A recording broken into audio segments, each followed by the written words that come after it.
तो मनु जी को धैर्य धारण करना पड़ा। इसका अर्थ यह है कि आप भी धैर्य धारण करें। अगर आपने धीरज खो दिया तो मंगल आपके जीवन में नहीं आएगा, और होगा भी मंगल तो चला जाएगा अगर धैर्य खो दिया। इसलिए धैर्य धारण करना पड़ेगा तो मंगल निश्चित रूप से आएगा।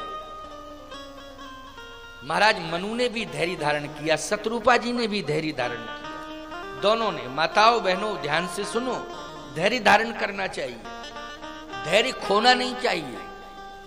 आज छोटी छोटी समस्याओं को लेकर के भी धीरज खो देते हो और ऐसी कंडीशन पर पहुंच जाते हो कि पता नहीं क्या से क्या करने लग जाते हो, धैर्य ही नहीं रहता है।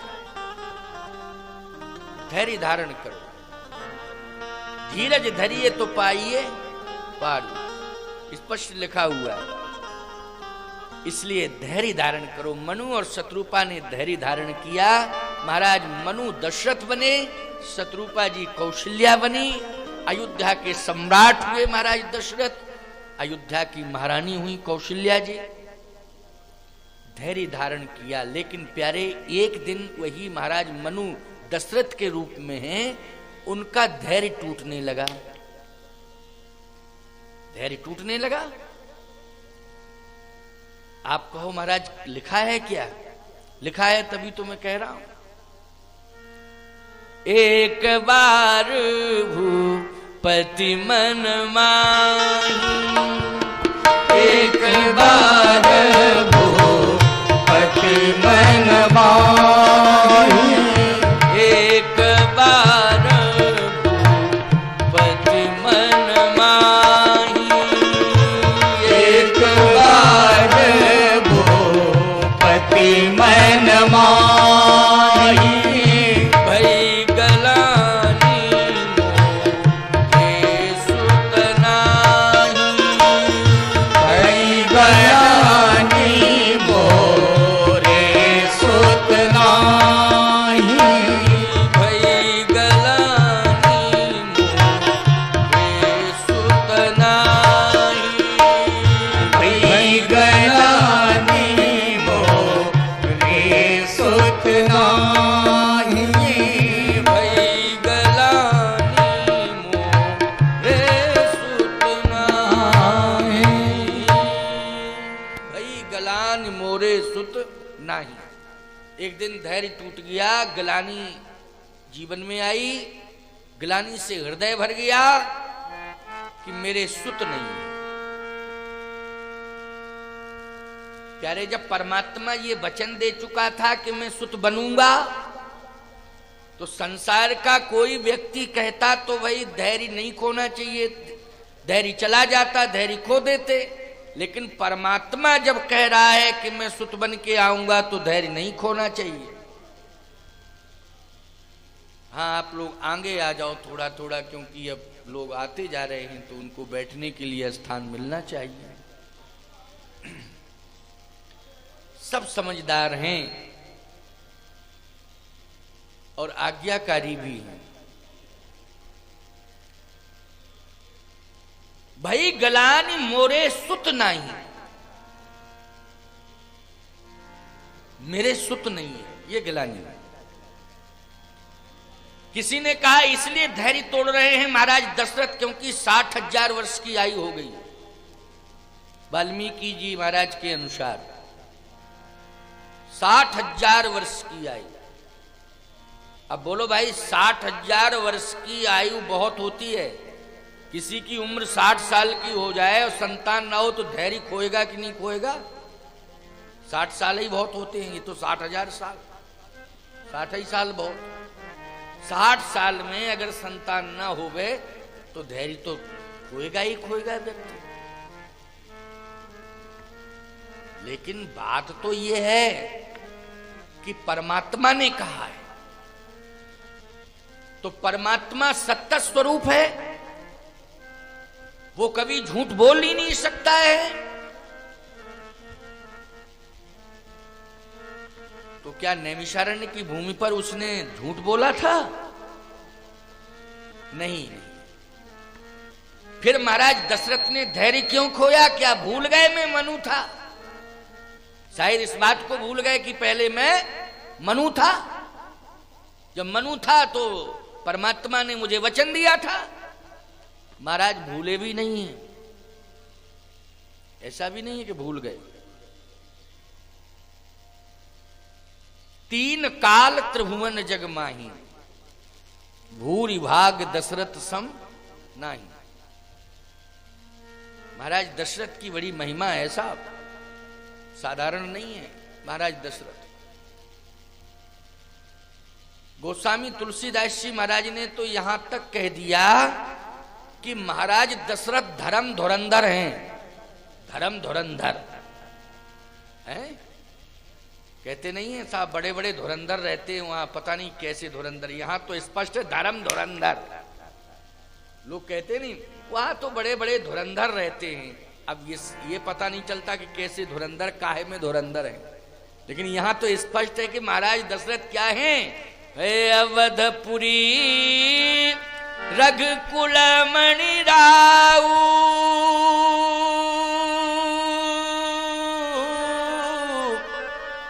वेद विदित तहि दशरथ नाऊ। धर्म धुरंधर गुण निधि ज्ञानी, हृदय भगत मति सारंग पानी। धर्म धुरंधर हैं तो कल्पना करिए, धर्म सत्य को सदा स्वीकार करता है, सत्य धर्म को सदा स्वीकार करता है। सत्य और धर्म दोनों एक दूसरे के पूरक हैं। बोलो है कि नहीं?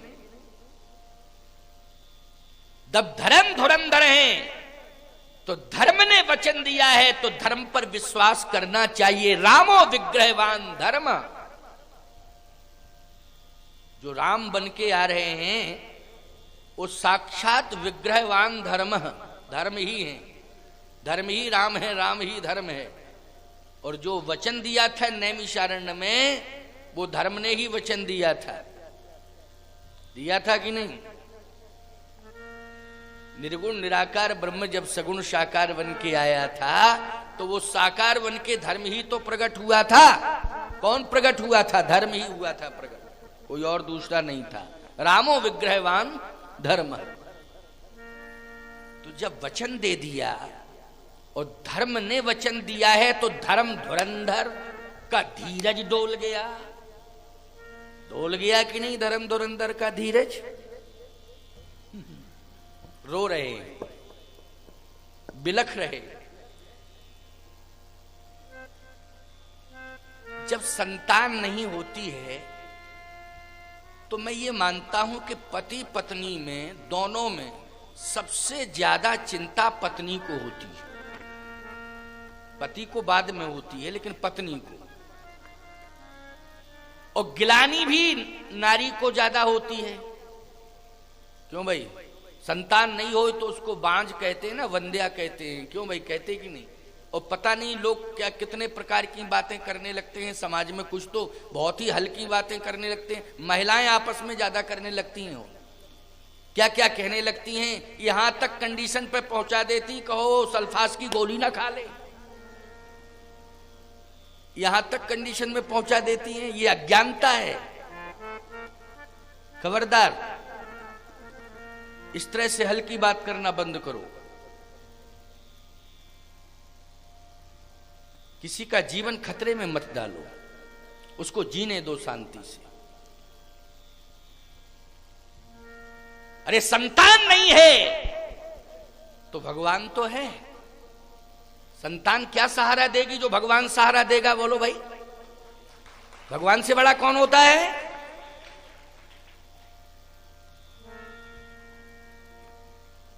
माता सबरी को किसने सहारा दिया था? जल्दी बोलो। भगवान ने दिया था सहारा कि नहीं? लोग एक ही बात कहते हैं कि संतान होगी तो बुढ़ापे में सहारा देगी, लेकिन माता सबरी को बुढ़ापे में सहारा किसने दिया था? भगवान ने ही तो दिया था। और ऐसा सहारा दिया कि जो कौशल्या मां को सहारा नहीं दिया वो माता शबरी को जाके सहारा दिया। तो भगवान पर विश्वास करना चाहिए। इसलिए हल्की बात करना उचित नहीं। माता कौशल्या एक बार भी नहीं कह रही हैं कि मेरे संतान। बताओ भाई, कोई बताए मुझे, कहीं प्रमाण मिला हो तो बताना। क्या माता कौशल्या कह रही हैं?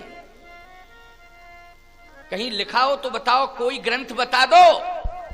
रामायण शतकोट अपारा में कोई भी रामायण का प्रमाण बता दो कि माता कौशल्या ने एक बार भी गिलानी की हो ये कि मेरे संतान नहीं है। माता सुमित्रा ने, माता कैकेयी ने, जबकि गिलानी मां को करना चाहिए कि नहीं? नारी के जीवन में गिलानी होती कि मेरे संतान नहीं है, मेरी गोद सूनी है, ये गिलानी मां को होती है, नारी को गिलानी होती है। नारी जगत में ये ज्यादा सुना गया है। लेकिन कौशल्या, कैकेयी और सुमित्रा, ये तीनों माताएं हैं, इनको कहीं कहीं कोई गिलानी का प्रमाण नहीं मिला, कहीं कोई चर्चा नहीं, कहीं भी कभी किसी भी समय इन्होंने पुत्र की कामना नहीं की। लेकिन गिलानी हुई महाराज दशरथ को, हुई दशरथ को गिलानी।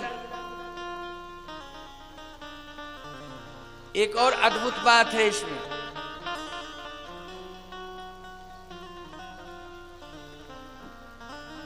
भगवान इस जगत में आवे और इस धरित्री पर आकर वो मनुष्य बनकर, नर बनकर नरलीला करे, इसके लिए देवता भी प्रयासरत हैं और महात्मा भी प्रयासरत हैं कि वो नरलीला करे। तो इसका मतलब है कि दशरथ जी के लिए प्रयास महात्मा भी कर रहे हैं और देवता भी कर रहे हैं। तो दशरथ को किस बात की चिंता भैया है? और वशिष्ठ जी भी लगे हुए हैं कि हम इसलिए पुरोहित कर्म कर रहे हैं कि आ तो जावे हैं। तो पूरी तपस्या वशिष्ठ ही की लगी है राम को बुलाने के लिए। तो विश्वास करना चाहिए महाराज दशरथ को कि नहीं करना चाहिए? क्यों भाई, लगी तपस्या कि नहीं लगी? विचार करो। बात बहुत समझने की है और आसानी से मैं समझा भी रहा हूं। वशिष्ठ जी महाराज हैं तपस्वी कि नहीं हैं? महाराज दशरथ इस बात को जानते हैं कि महान तपस्वी हैं और ये भी जानते हैं कि इक्ष्वाकु महाराज से लेकर के अभी तक पुरोहित कर्म करते आ रहे हैं और इसलिए करते आ रहे हैं राम के लिए कि इस कुल में राम का जन्म होगा, राम आएंगे, इसलिए मैं तपस्या कर रहा हूं और इस कुल का पुरोहित कर्म स्वीकार कर रहा हूं। तो बोलो, चिंता दशरथ को करनी चाहिए कि वशिष्ठ?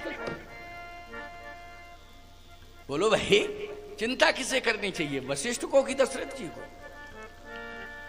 मानस सेवा समिति ने मुझे बुलाया। अब हम बैठे बैठे भोजन की चिंता करें कि कै बजे आएगा, कै बजे आएगा? अरे हमें चिंता क्या करना, प्रवचन कराना होगा तो भोजन तो आएगा ही। हमें चिंता किस बात की? जब प्रवचन उन्हें कराना होगा तो और समय से कराना होगा तो समय से भोजन आएगा ही आएगा। चिंता करने की क्या जरूरत है इसमें? है कि भोजन आएगा कि नहीं आएगा, है क्या हो रहा होगा, पता लगाओ जरा बन रहा है कि नहीं। ये तो कन्फर्म ही है कि हमें बुलाया ही गया है प्रवचन के लिए, तो उसके साथ भोजन अपने आप जुड़ा हुआ है। वशिष्ठ की तपस्या हो रही है तो इसका मतलब है कि भगवान को तो आना ही पड़ेगा। हमें चिंता करने की जरूरत नहीं है। लेकिन चिंता वशिष्ठ जी नहीं कर रहे, चिंता माता कौशल्या को करनी चाहिए, वो नहीं कर रही हैं। कैकेयी जी भी चिंता नहीं कर रही हैं, सुमित्रा जी भी चिंता नहीं कर रही हैं। चिंता कौन कर रहे हैं? एक बार भूपत मन माही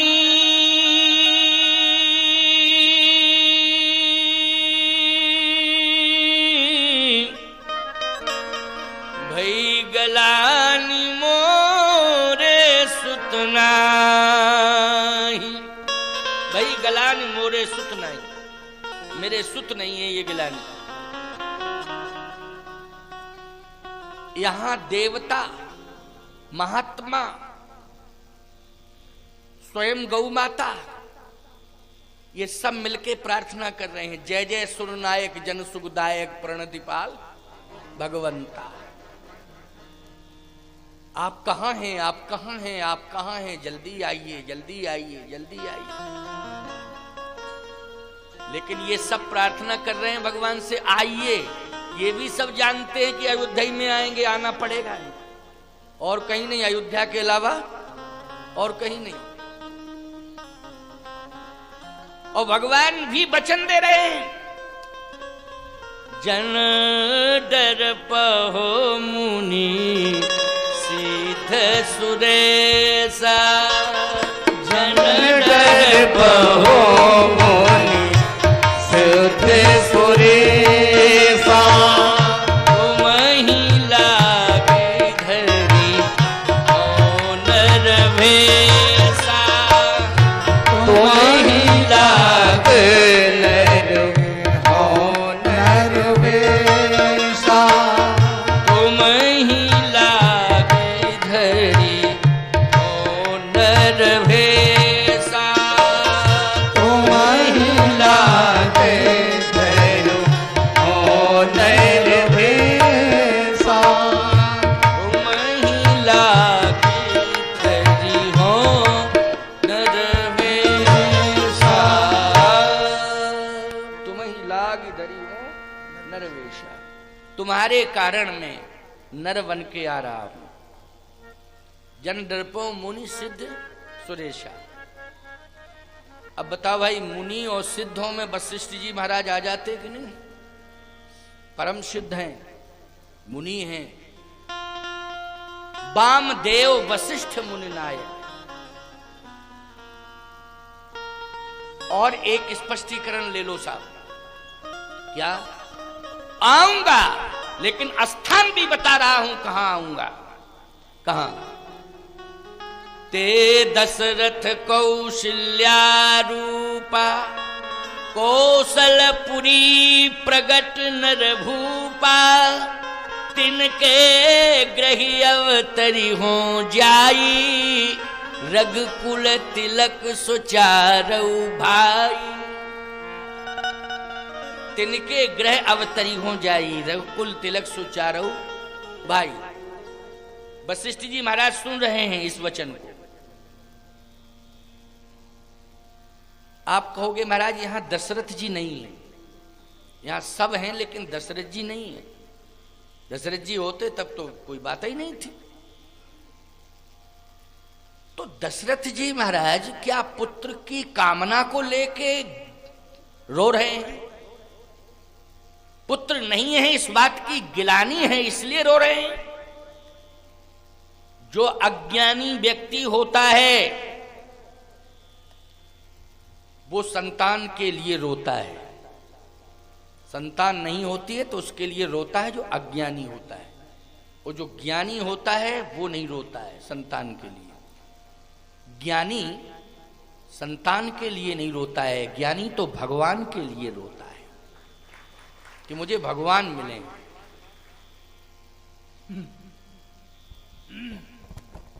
अज्ञानी रोता है संतान के लिए। उससे पूछो क्यों रो रहे हो? कहे संतान के लिए। अरे संतान नहीं है तो रो क्यों रहे हो? इसलिए रो रहा हूं कि वंश कौन चलाएगा, हमारा नाम कौन चलाएगा। बेटा होगा तो चलाएगा, नहीं होगा तो नहीं चलाएगा। हमारी पिंड क्रिया लुप्त हो जाएगी, पिंडदान कौन करेगा, मरने के बाद कपाल क्रिया कौन करेगा।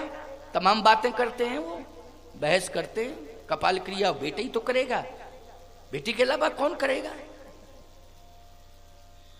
सावधान,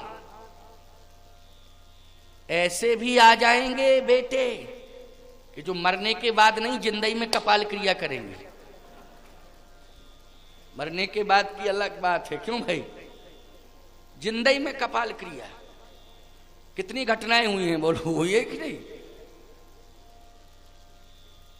इसलिए मायक प्रपंच है, इससे सावधान रहो। सोचो, सहज सहज अवस्था में यदि जो प्राप्त हो जाए उसको ले लो, ज्यादा प्रयास करने की जरूरत नहीं है। संतान भी है, सहज में मिल जाए, ठाकुर जी मेरे पास भेजेंगे तो मैं ठाकुर जी का प्रसाद समझ के ग्रहण कर लूंगा, भाई स्वीकार कर लूंगा। ठाकुर जी की संतान है यही मान करके, क्यों भाई, भगवान की संतान है यही मान के, हमारा कुछ नहीं है। अच्छा एक बात बताएं, संतान पुरुषार्थ से कोई प्राप्त करना चाहे, पुरुषार्थ से, तो मैं ये मानता हूं कि संतान में शायद संस्कार ना हो पावे पुरुषार्थ के माध्यम, लेकिन कृपा से अगर संतान आ जाए तो संस्कार लेके ही वो संतान आती है, कृपा से। जैसे जो संत आते हैं, बड़े बड़े महात्मा आते हैं, वो पुरुषार्थ से नहीं आते हैं, संतान बनके तो आते हैं, किसी के परिवार की संतान बनके आते हैं, लेकिन वो संस्कार परमात्मा के यहां से लेके आते हैं। तो परमात्मा के यहां से लेके आते हैं तो वो संस्कार इतने प्रबल होते हैं कि वो महान आत्मा होते हैं, बहुत बड़े महात्मा होते हैं। इसका मतलब है कि वो पुरुषार्थ नहीं है, वो तो परमात्मा की कृपा का ही परिणाम है कि महापुरुष का जन्म हुआ। इसलिए भैया मैं कहता हूं कि भगवान से प्रार्थना किया करो कि प्रभु आप जो भी भेजना कृपा करके भेजना, आप ही भेजना, हमें कुछ नहीं चाहिए। अगर आपको अपना कार्य कराना हो तो आप भेजिए, नहीं हमें कोई आवश्यकता नहीं है। तो फिर भगवान की जिम्मेवारी रहेगी कि नहीं? प्यारे महाराज दशरथ ज्ञानी है, और ज्ञानी राजा कभी संतान के लिए नहीं रो सकता। और ज्ञानी साधारण नहीं है, भक्त भी हैं ज्ञानी के साथ, केवल अकेले ज्ञानी नहीं, हृदय भगत मति